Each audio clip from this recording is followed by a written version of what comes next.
أما بعد فأعوذ بالله من الشيطان الرجيم بسم الله الرحمن الرحيم ولكل أمة جعلنا منسكا ليذكروا اسم الله على ما رزقهم من بهيمة الأنعام فإلهكم إله واحد فله أسلموا وبشر المخبتين صدق الله العظيم. سامعین محترم اور معزز ساتھیوں، آج ذی الحجہ کی 8 تاریخ ہے اور 2 دن کے بعد ہمیں قربانی کا ایک اہم عمل جو ہے اس کو انجام دینا ہے، اور اسی مہینے میں حج بھی کرتے ہیں اور کل سے حج کے ایام بھی شروع ہو چکے ہیں، اور اس سے پہلے کافی تفصیل سے حج کے کیا کیا ارکان ہیں وہ بتایا تھا کہ پہلے دن 7 تاریخ کو میدان مینا میں جاتے ہیں، پھر پورے 1 دن وہاں رہتے ہیں، اور اس کے بعد پھر عرفات کے میدان میں جاتے ہیں، پھر مزدلفہ کے میدان میں جاتے ہیں، پھر مینا کے میدان میں آنا رہتا ہے۔ یہ سب عمل ہے جو حاجیوں کو کرنا پڑتا ہے، لیکن جو 10ویں تاریخ ہوتی ہے اس تاریخ میں حاجی اور دنیا کے تمام مسلمان کو ایک کام کرنا ہوتا ہے، اور وہ کام ہے قربانی والا عمل، کہ اللہ نے یہ کہا کہ ان 3 دنوں کے اندر تم میرے نام پر جانوروں کو ذبح کرو۔ ان 3 دنوں میں جانور کو ذبح کرنا مجھے جتنا پسند ہے اتنا کوئی اور عمل مجھے پسند نہیں ہے۔ یعنی جانور کو ذبح کرنا اگرچہ آپ کو عقل کے خلاف لگ رہا ہے کہ بھائی خون بہانے میں کیا فائدہ، جبکہ خود اللہ نے بھی کہا ہے قرآن کریم میں کہ جانور کا نہ گوشت مجھ تک پہنچتا ہے نہ اس کا خون مجھ تک پہنچتا ہے، صرف تمہارے دلوں کا تقوی مجھ تک پہنچتا ہے۔ تو جب مقصود تقوی ہی ہے، اللہ کو یہ دیکھنا ہے کہ ایک انسان کے اندر کتنا تقوی ہے، کسی دوسرے طریقے سے دیکھ لیتے ہیں، جیسے کہ رمضان کے مہینے میں روزہ رکھتے وہ بھی تقوی کی علامت ہے، نماز پڑھتے یہ بھی تقوی کی علامت ہے۔ ایک اعتراض ہوتا ہے انسانوں کو، اور قربانی کے ان ایام میں جو ہم مسلمان قربانی کرتے ہیں لاکھوں کروڑوں جانوروں کو ذبح کر دیتے ہیں، اس کے اوپر وہ لوگ کہ جو پورے طور سے مسلمان نہیں ہیں یا جو اسکول اور کالج کی دنیا کو زیادہ دیکھے ہیں، ایسے لوگ قربانی کے اس محبوب عمل پر اعتراض کرتے ہیں۔ تو آپ کو میں بتاتے چلوں کہ جانوروں پر رحم کرنا اور جانوروں پر ترس کھانا یہ جتنا اسلام میں ہے دنیا کی کسی اور قوم میں نہیں ہے۔ اس کی میں چند مثالیں دے دوں۔ اللہ کے نبی صلی اللہ علیہ وسلم نے ایک حدیث میں فرمایا کہ ایک آدمی تھا، وہ کنویں سے پانی پیا تو دیکھا ہے بازو میں ایک کتا ہے جو پیاسا ہے، اس نے یہ سمجھا کہ اس کو بھی اسی طریقے سے پیاس لگی جیسے مجھے لگی تھی، چنانچہ اس نے اپنے خوف میں یعنی موزہ ہوتا چمڑے کا اس میں پانی بھرا اور کتے کو پانی پلا دیا۔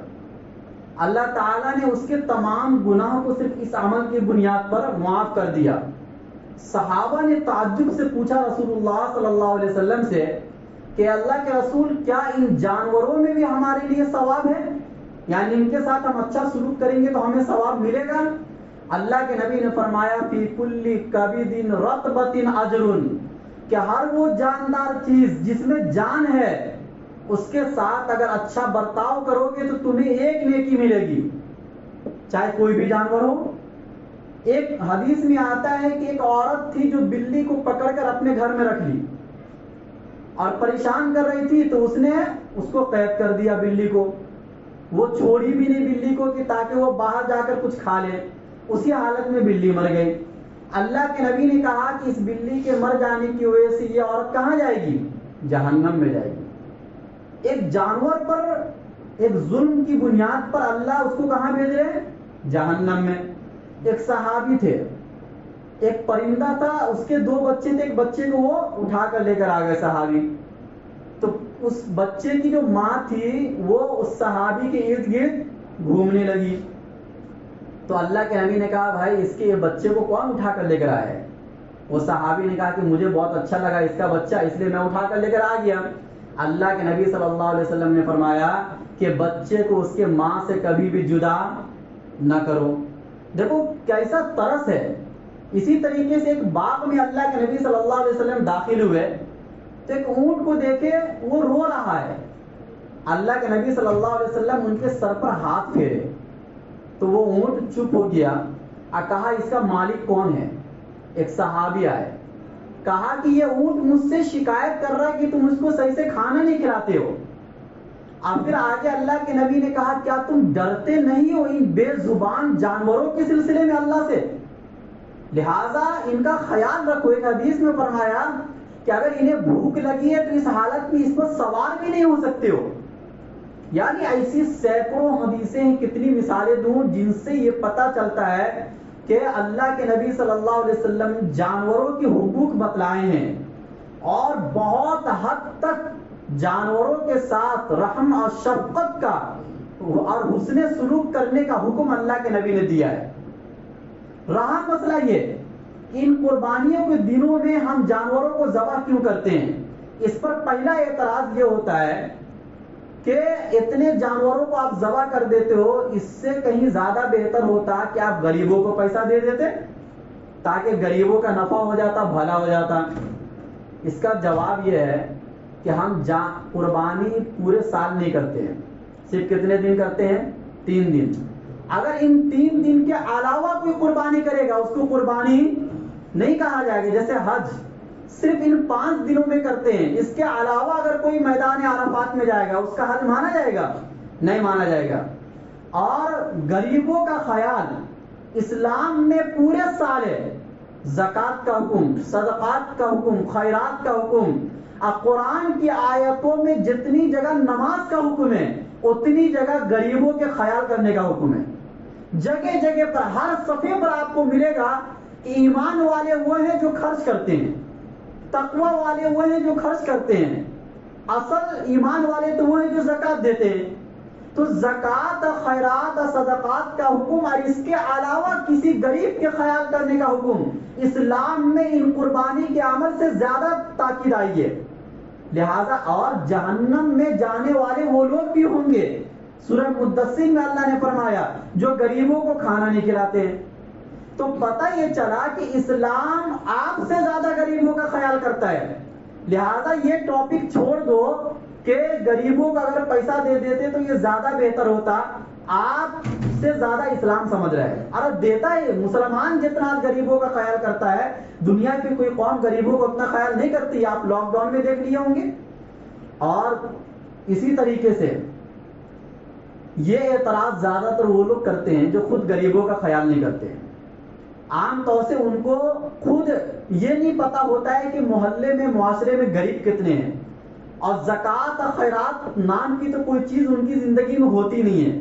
ایسے لوگ قربانی کے عمل پر زیادہ اعتراض کرتے ہیں۔ تیسری بات یہ ہے کہ اصل غریبوں کو پیسہ دینا نہیں ہے، اصل غریبوں کی غربت کو ختم کرنا ہے۔ آپ اگر سال میں 1 مرتبہ پیسہ دے بھی دیں گے غریبوں کو تو اس سے غریبوں کا کیا بھلا ہوگا؟ زیادہ سے زیادہ 1 مہینہ ان کا گھر چل جائے گا، پھر 11 مہینہ کیسے گھر چلائیں گے؟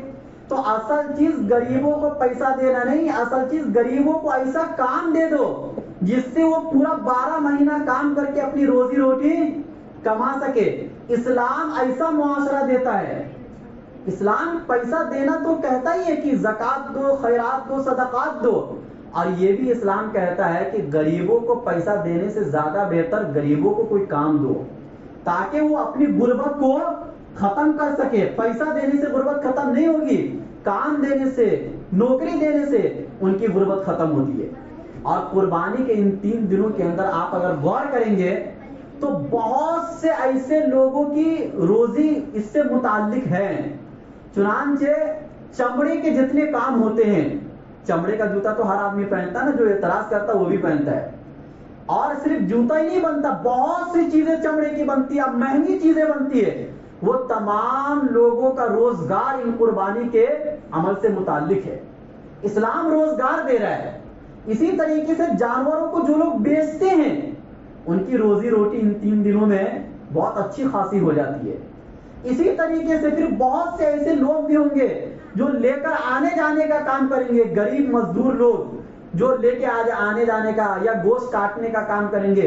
ان تمام لوگوں کو روزگار مل جاتا ہے ان 3 دنوں کے اندر, اور اس کا فائدہ پھر پورے سال ہوتا ہے. اگر آپ اس کی حکمت پر غور کریں گے تو پھر آپ کو پتا چلے گا کہ کتنا اہم عمل ہے.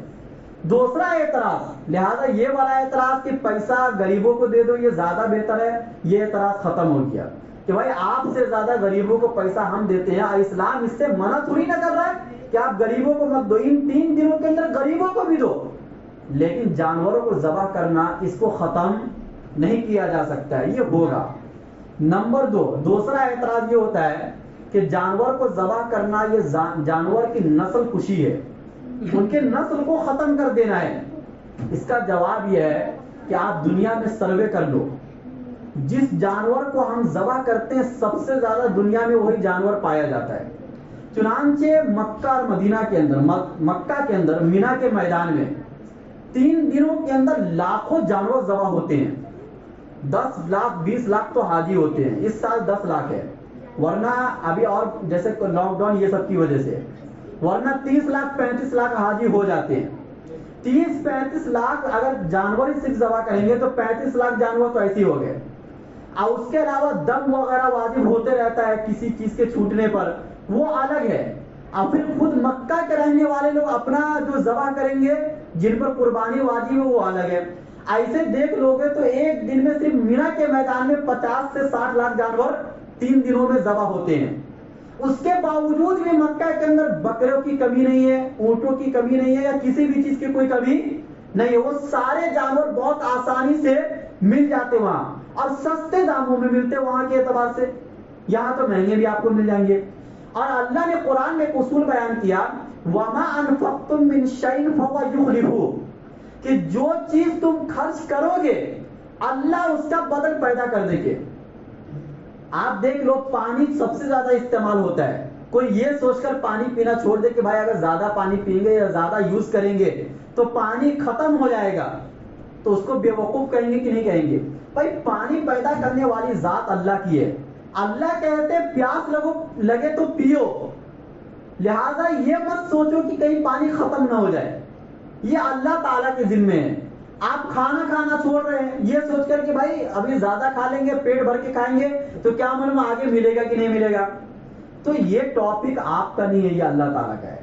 اللہ یہ کہتے ہیں کہ جن جانوروں کو میں نے حلال کیا, جو تمہارے نفع رسانی کے لیے جو چیزیں ہیں, اس کو جتنا زیادہ یوز میں لاؤ گے میں اتنا زیادہ ان چیزوں کو دنیا میں پیدا کروں گا. اور یہی بات ہے کہ دنیا کے اندر جتنی چیزیں ہم زیادہ استعمال کرتے ہیں آج دنیا میں وہ چیزیں زیادہ پائی جاتی ہے. چنانچہ اناج ہے یا پانی ہے یا اس قسم کی جتنی بھی چیزیں ہیں, لہذا جانور آج تک کم نہیں ہوئے. اس کے مقابلے میں کتا بلی ان کی پیدائش بھی بہت زیادہ ہوتی ہے. ایک وقت میں 3 4 بچے پیدا ہوتے ہیں اگر آپ دیکھیں گے. حالانکہ حلال جانور جو ہیں ان میں ایک وقت میں 1 بچہ پیدا ہوتا ہے, زیادہ سے زیادہ 2 ہو جائے گا, اس سے زیادہ نہیں ہوتا ہے. لیکن حرام جتنے جانور ہیں, آپ خنزیر کو بھی لے لو, ان میں ایک وقت میں 4 5 بچے پیدا ہوتے ہیں. اس کے باوجود ان کی نسل اتنی نہیں ہے جتنی آج دنیا کے اندر حلال جانوروں کی ہے. اور سب سے زیادہ ذبح حلال جانور ہوتا ہے, لیکن پھر بھی دنیا میں سب سے زیادہ ہے. کبھی آپ دنیا میں کبھی ایسا سنے کہ اس سال جو ہے حلال جانوروں کی کمی ہو رہی ہے اس لیے آپ لوگ قربانی نہ کریں؟ ایسا کبھی سننے میں آیا؟ ایسا کبھی مکہ مدینہ میں سننے میں آیا کہ بھائی اس مرتبہ حاجیوں کو قربانی کے بدلے کچھ اور کر دینا چاہیے کیونکہ جانوروں کی بہت کمی ہو رہی ہے؟ نہیں, بلکہ عرب والے جب سے اونٹ پر سواری چھوڑ دیے, چونکہ پہلے عرب میں اونٹ پر سواری ہوتی تھی, جب سے اونٹ پر سواری کرنا چھوڑ دیے اور ذبح کرنے میں بکریوں کا استعمال اب وہاں زیادہ ہونے لگا, تب اونٹ وہاں کم پایا جانے لگا. حالانکہ ریگستانی علاقے کے لیے سب سے زیادہ مناسب جانور اونٹ ہوتا ہے, لیکن جب سے اونٹ کی سواری وہ لوگ چھوڑ دیے وہاں اونٹ کی پیدائش بہت کم ہونے لگی. تو اللہ کا یہ قانون ہے کہ جس جانور کو یا جس چیز کو بھی تم چھوڑ دو گے میں اس کی پیدائش کو ختم کر دوں گا. ایک وقت میں وہ چیزیں معدوم ہی ہو جائے گی, ختم ہی ہو جائے گی, صرف اس کی مثال دی جانے لگے گی. لہذا بہت سے ایسے پرندے ہم سنتے ہیں پہلے زمانے میں کتابوں میں جو تھے کسی زمانے میں، لیکن اب وہ چیزیں نہیں پائی جاتی ہے، انسانی ضروریات اس کی نہیں ہے، لہذا دنیا میں ہر چیز انسان کی ضرورت کے لیے۔ تیسرا اعتراض یہ ہوتا ہے کہ جانور کو تم اپنے فائدے کے لیے مارتے ہو، یہ مارنا تو بہت ہی غلط کام ہے کسی بھی جاندار چیز کو، جبکہ آپ کا اسلام یہ حکم دیتا ہے کہ کسی کو بھی ایسے ہی نہیں مارا جا سکتا ہے، یہ بے رحم ہونا ہے، رحم کے خلاف ہے۔ اس کا ایک جواب، ایک اصول یاد رکھ لو کہ کبھی بھی اعلیٰ چیزوں کے لیے ادنا چیزوں کو قربان کیا جاتا ہے۔ لہذا انسانوں میں اگر آپ غور کریں گے تو جو بہت ہائی کوالٹی کے لوگ ہیں ان کے گھروں میں کچھ لوگ کام کرتے ہیں، یہ قربانی دے رہے اپنے سے بڑے لوگوں کے لیے۔ اسی طریقے سے آپ اگر غور کریں گے تو بادشاہ ہوتے ہیں، ان کے ماتحت وزیر ہوتے ہیں، وزیر اپنے آپ کو قربان کرتا کن کے لیے؟ بادشاہ کے لیے۔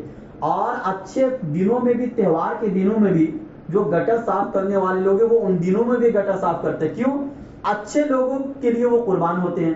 یہ تو میں انسانوں میں مثال دیا، چونکہ انسانوں میں ذبح کی مثال نہیں دی جا سکتی۔ آپ جانور میں آ جاؤ، بہت سے ایسے پرندے جو ہواؤں میں اڑتے ہیں، شکرا ہے، باز ہے، ان پرندوں کی غذا پرندے ہی ہیں۔ ان پرندوں کی غذا کیا ہے؟ یعنی غریب پرندہ، ان کو مار کر وہ کھاتے ہیں۔ لہذا ان پرندوں کو آپ ظالم کہیں گے؟ نہیں، اللہ نے وہی بنایا اس کی غذا، اللہ نے ان کی چونچ کو اسی لیول کا بنایا ہے، وہ گھاس پھوس نہیں کھا سکتے ہیں۔ اسی طریقے سے آپ جنگلوں میں چلے جاؤ، جنگل میں آپ کو شیر اور چیتا، یہ دو بہادر جانور ملیں گے، ان کی غذا کیا ہے؟ ان سے جو کمزور جانور ان کو مار کر کھانا۔ آپ کبھی بھی شیر کو کہو گے کہ یہ ظالم ہے؟ نہیں، اللہ نے ان کو جو دانت بنایا اسی لیول کا بنایا ہے، لہذا وہ گھاس ان کے دانت میں آ ہی نہیں سکتا ہے۔ کبھی بھی آپ شیر کو گھاس پھوس کھاتے ہوئے نہیں دیکھو گے، کیونکہ ان کے دانت کو اللہ نے اس طریقے سے چبانے والا نہیں بنا، وہ تو ڈائریکٹ گوشت کھائے گا اور خون کو کھینچے گا، لیکن کبھی بھی ان جانوروں کو کوئی ظالم نہیں کہتا ہے۔ آپ آ جاؤ سمندروں کے اندر، سمندروں میں جو بڑی بڑی مچھلیاں ہیں ان کی غذا مچھلیاں ہی ہیں، اور اللہ ان کی غذا کے لیے لاکھوں کروڑوں مچھلیاں ایک دن میں پیدا کرتے ہیں۔ آپ سائنس کو جا کے پڑھ لو، اور وہ تمام مچھلیاں ایک مچھلی کی غذا بنتی ہے۔ کوئی کہے گا کہ یہ مچھلی ظالم ہے؟ بھائی اللہ تعالیٰ نے ان کی غذا وہی بنا، آپ بولو کہ بھائی وہ باہر آ کر گھاس کھائے، کیوں مچھلیوں کو کھاتی ہے، یہ ظلم ہے؟ نہیں، اللہ نے جو فطرت بنایا اس کے خلاف بغاوت مت کرو۔ اور اسی طریقے سے آپ ایسے عام ماحول میں آ جاؤ، بلی کو دیکھ لو، بلی کیا کھاتی ہے؟ چوہا۔ کتا کیا کھاتا ہے؟ بلی کو۔ اور گاؤں وغیرہ کا آپ دیکھیں گے مرغیاں ہیں، چیٹی کو کھا لیتی ہے، کسی کیڑے، جان تو اس میں بھی ہے نا، مثال تو دیا جا سکتا ہے۔ یعنی اگر آپ غور کریں گے تو آپ کو اپنے ماحول میں بھی بہت سے ایسے جانور ملیں گے جن کی غذا جانور ہی ہے، اس کے علاوہ کچھ نہیں ہے۔ پتہ یہ چلا کہ اللہ تعالیٰ نے انسان کو بھی اسی لیول کا بنایا ہے کہ مطلب بہت سارے مواقع پر تو وہ سبزیوں کو کھائے گا، لیکن بہت سے مواقع پر وہ گوشت کو بھی کھائے گا، اور اللہ نے ان کی فطرت کو ایسا بنایا ہے۔ چنانچہ انسانی دانت پر اگر آپ غور کریں گے تو انسان کے اندر جو دانت ہے وہ چبانے والا بھی ہے اور نوچنے والا بھی ہے۔ چنانچہ نوچنے والا اس بات پر دلالت کرتا ہے کہ انسان گوشت خور ہے۔ یہی وجہ ہے کہ دنیا کی بڑی بڑی قومیں گوشت کھاتی ہیں، جو دنیا کی بڑی قوم کرسچن، یہودی اور مسلمان جو کہلاتے ہیں گوشت کھاتے ہیں۔ اور اسی طریقے سے انسان کے نظام انہضام یعنی ہاضمہ پر بھی اگر آپ غور کریں گے تو انسان کا ہاضمہ اللہ نے ایسا بنایا ہے جس کو گوشت اس کو ہضم کر لیتا ہے۔ گوشت آپ کھاتے ہیں تو ہمیشہ آپ کا پیٹ خراب نہیں ہوتا ہے، پتہ یہ چلا کہ آپ کا ہاضمہ ایسا ہے کہ اس میں گوشت جا سکتا ہے، اللہ نے بنایا ہے۔ اور اگر آپ یہ کہتے ہو کہ یہ جانور پر بے رحمی ہے تو ہم کہتے کہ آپ جو سبزیاں کھاتے ہیں سبزیوں پر بھی آپ رحم کیوں نہیں کھاتے؟ حالانکہ جان اس میں بھی آج کی سائنس نے اس چیز کو ثابت کیا۔ چنانچہ آج کی سائنس یہ کہتی ہے کہ جس طریقے سے یہ جانور روتے ہیں، ان جانوروں کو تکلیف ہوتی ہے، سبزیوں کو جب آپ کاٹتے ہیں تو ان کو بھی تکلیف ہوتی ہے، اور ان میں بھی آواز ہے، ان میں بھی خوشی اور غم ہے. چنانچہ جب ان کو پانی کی ضرورت پڑتی ہے تو وہ پانی کے لیے آواز دیتی ہے سبزیاں. اور ایک امریکہ کا کسان تھا، انہوں نے ایک ایسی مشین ایجاد کی کہ جس سے سبزیوں کی آواز کو سن سکے، اور اس مشین کو بنانے میں وہ کامیاب بھی ہو گیا. چنانچہ مشین جب اس سبزیوں کے پاس لا کر رکھتا تھا مشین کو، تو آواز آتی تھی کہ مجھے آج پانی کی ضرورت ہے. تو پتا چلا کہ جان تو ان کے اندر بھی سائنس ثابت کر رہی ہے اس چیز کو. تو آپ جس طریقے سے رحم کھاتے جانوروں پر، اس سے کہیں زیادہ رحم کے قابل کون ہے؟ سبزیاں. کیونکہ سبزیاں بول نہیں پاتی ہے. جس طریقے سے ایک انسان جو تھوڑا اعضا سے کمزور ہو، بول نہ پاتا ہو، دیکھ نہ پاتا ہو، ایسے کو مارنا زیادہ جرم ہوتا ہے بنسبت اس کے کہ جو دیکھتا ہے، سنتا ہے. تو اسی طریقے سے ان جانوروں کو ذبح کرنے کے مقابلے میں سبزیوں کو کاٹنا یہ زیادہ جرم ہوگا بنسبت جانوروں کو ذبح کرنے سے. تو لہٰذا اگر آپ غور کرو گے تو پھر کوئی بھی چیز مت کھاؤ، پھر ایسے ہی بیٹھے رہو، اور پھر اللہ سے دعا مانگو کہ میرے پیٹ کو یوں ہی بھرتے چلے جائے. بھائی اللہ نے قرآن میں اعلان کر دیا کچھ چیزوں کو ہم نے تمہارے نفع کے لیے بنایا ہے، اس کو استعمال کرو. اب سوال پیدا ہوتا ہے، میں نے آپ کو بہت سی مثالوں سے یہ سمجھایا کہ اعلیٰ چیز کے لیے ادنا چیزیں قربان ہوتی ہے، دنیا کا اصول ہے یہ.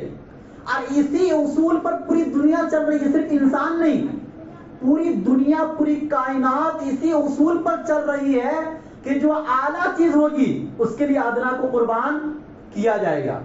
اب سوال پیدا ہوتا ہے کہ پھر غریبوں کو ذبح کرو امیروں کے لیے. تو اس کا جواب یہ ہے کہ انسانوں میں ذبح کا تصور نہیں ہو سکتا ہے. اس کی وجہ یہ ہے کہ انسان مقصود کائنات ہے، انسان اس کائنات کا مقصد ہے. اس لیے دنیا کی ہر چیز کو پہلے پیدا کیا اللہ نے، اور انسانوں کو سب سے آخر میں پیدا کیا، یہ بتلانے کے لیے کہ دنیا کی ہر چیز آپ پر قربان ہے، آپ کسی چیز کے لیے قربان نہیں ہو سکتے ہو. یہ اللہ نے انسان کو اعلیٰ بنایا ہے، اشرف بنایا ہے. اور دوسری چیز یہ کہ انسانوں پر حقوق ہیں، جانوروں کو حقوق نہیں ہے. یہی وجہ کہ انسانوں میں کوئی ایک مرتا ہے، تکلیف بہت سے لوگوں کو ہوتی ہے. ایک باپ کمانے والا ہوتا ہے، اس کے مرنے سے 4 بیٹیاں کیا ہو جاتی، یتیم ہو جاتی ہے. انسانوں میں حقوق ہے، جانوروں میں حقوق نہیں ہے. اور تیسری بات یہ ہے، موت تو سب کو آتی ہے نا، انسان کو بھی آتی ہے، جانور اگر نہیں بھی ذبح کرو گے مان لو، موت تو اپنے وقت پر آئے گی سب کو. یہ موت کون دیتا ہے؟ مسلمان کہے گا اللہ دیتے ہیں، دوسری قومیں کہیں گی کہ اوپر والا ہی دیتا ہے، اس کے علاوہ کوئی نہیں دیتا ہے. تو کیا اوپر والا ظالم ہے نعوذ باللہ؟ موت کیوں دے رہا ہے؟ اللہ مار کیوں رہے پھر؟ یا تو پیدا ہی نہیں کرتے. تو اگر اعتراض کرنا تو اس پر بھی اعتراض ہوگا. تو پتہ یہ چلا کہ اللہ تعالیٰ جس طریقے سے ظالم نہیں ہے، موت دینا ظلم نہیں ہے، اسی طریقے سے کسی جانور کو ذبح کرنا جو ہمارے نفع آسانی کے لیے ہے، یہ ظلم نہیں کہلائے گا. اب چوتھی بات یہ کہ بہت سے لوگ یہ بھی کہتے ہیں کہ جانوروں کو جو تم کھاتے اس کا گوشت، تو جانوروں والی صفت انسانوں کے اندر آتی ہے. تو اس کا جواب یہ ہے کہ اللہ نے ہر ایسے جانور کو پہلے ہی حرام کر دیا جس میں درندگی پائی جاتی ہے، یا جو عام طور سے گندگی کھاتے ہیں. ایسے 2 جانور کو جو درندہ ہیں اور جو گندگی کھاتے ہیں زیادہ، اللہ نے اس کو پہلے حرام کر دیا ہے. آپ کو یہ بات بولنے کی ضرورت نہیں ہے. جن جانوروں کو ہم قربانی میں ذبح کرتے ہیں، یہ وہ جانور ہیں جن میں تواضع پائی جاتی ہے، جن میں انکساری پائی جاتی ہے، جن کے ٹوائلٹ اور باتھ روم سے عام طور سے گھن نہیں آتی ہے. دوسرے جانوروں کو چھونے سے گھن آتی ہے، ان جانوروں کو چھونے سے گھن نہیں آتی ہے. تو اللہ نے ان جانوروں کو پہلے سے ان صفات سے آراستہ کر دیا ہے، تب جا کے اللہ نے آپ کے لیے حلال کیا ہے. لہذا قربانی کے مسائل پر اعتراض کا یہ عقلی جواب ہے. یہ اعتراض بے سود ہے. یہی لوگ جو اعتراض کرتے ہیں اپنے شادی کے موقع پر، یا اسی طریقے سے برتھ ڈے پارٹی پر، یا بیوٹی پارلر میں، یا بہت سے ایسے مواقع پہ ہزاروں کروڑوں روپیہ خرچ کر دیتے ہیں، لیکن وہاں پر کبھی بھی یہ خیال نہیں آتا کہ غریبوں کو دے دو. صرف ان کو خیال آتا ہے قربانی کے 3 دنوں میں کہ یہ پیسہ ضائع ہو رہا ہے، کس کو دے دینا چاہیے؟ غریبوں کو. پتا چلا یہ آپ کا رحم دلی نہیں ہے، یہ ایک سازش ہے جس کی بنیاد پر جو قربانی کی اصل روح ہے تقوی، اس تقوی کو آپ کے دلوں سے چھینا جا رہا ہے. لہٰذا ان اعتراضوں کو اپنے ذہن سے ختم کر دو. اب پھر کل عرفہ کا دن ہے. عرفہ کا روزہ، اس کے بارے میں حدیث میں آتا ہے کہ اللہ کے نبی نے فرمایا کہ جو عرفہ کے دن روزہ رکھے گا تو اس کے پچھلے اور اگلے تمام گناہ کیا ہو جائیں گے؟ صغیرہ گناہ معاف ہو جائیں گے. اللہ کے نبی صلی اللہ علیہ وسلم نے فرمایا کہ اصل حج تو عرفہ ہے. اصل حج کیا ہے؟ عرفہ ہے. تو عرفہ کا دن بہت اہم ہے، اب بہت ہی فضیلت والا ہے. پورا دن دعاؤں میں گزارنا چاہیے انسانوں کو، اور اس دن روزہ رکھ کر گزارنا چاہیے. آج مکہ والوں کے لیے عرفہ کا دن ہے، ہمارے لیے عرفہ کا دن کل ہے. اور آج جیسے عرفہ کا دن ہے، وہاں اللہ کے نبی صلی اللہ علیہ وسلم آج سے 1400 سال پہلے جب اللہ کے نبی آخری حج اور اپنا پہلا حج کیے تھے، اس دن بھی عرفہ کا دن جمعہ کا دن آیا تھا. تو حضرت عمر اسی دن آیت اتری تھی، الیوم اکملت لکم دینکم واتممت علیکم نعمتی، کہ آج میں نے تمہارے لیے تمہارے دین کو مکمل کر دیا. جب اس آیت کو یہودی نے سنا تھا تو حضرت عمر فاروق سے کہا تھا، اے عمر، اگر یہ آیت ہماری شریعت میں اترتی تو ہم اس دن کو عید کا دن منا لیتے. حضرت عمر فاروق رضی اللہ تعالیٰ عنہ نے کہا کہ مجھے معلوم ہے کہ یہ آیت کون سے دن اتری ہے. یہ آیت عرفہ کے دن اتری ہے، جمعہ کے دن اتری ہے. لہذا دو بڑی فضیلت، عرفہ کے دن کی ایک الگ فضیلت جو پورے سال میں سب دنوں کا سردار ہے. جیسے لیلۃ القدر تمام راتوں کی سردار ہے نا، تو اسی طریقے سے عرفہ کا دن تمام دنوں کا سردار ہے، اور جمعہ کا دن ہفتوں کا سردار ہے. ان تمام یہ دو دنوں کے مجموعے والے